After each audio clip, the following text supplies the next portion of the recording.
So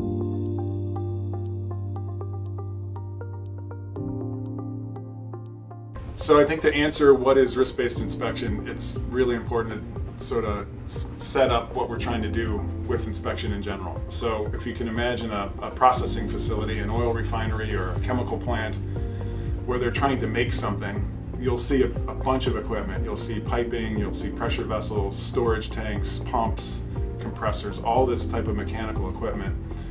And all that equipment, of course, is needed to make the stuff that they're trying to make. And we have industry codes and standards that tell us a lot about how to make that equipment, how to design it, how to maintain it, and also how to inspect it and when to inspect it.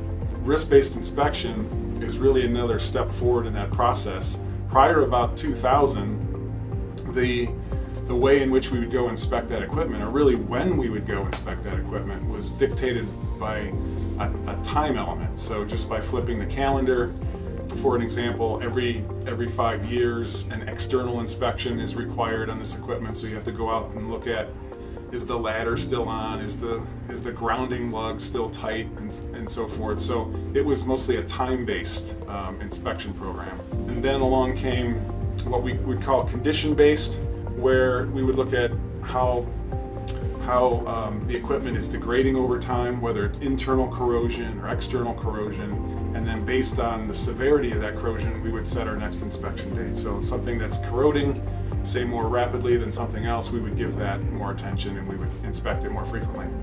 So along came late 90s, and they started to wonder if that's really the smartest way to set your next inspection date and to plan your next inspection. And this is where risk came in. So risk is really just looking at how likely a piece of equipment will fail, and then if it does fail, what will be the consequence of that event. So it's just likelihood times consequence, and you can get a risk value for all that equipment I just discussed. So why not plan your next inspection based on the risk level of each piece of equipment? And so that's what risk-based inspection is. We would assess the risk, we would identify from high to low, the high-risk items, all the way down to the low-risk items, and we would shift our priority, shift our resources, inspect the high-risk equipment more thoroughly, more often, using better techniques, looking at maybe more of the vessel or more of the piping circuit.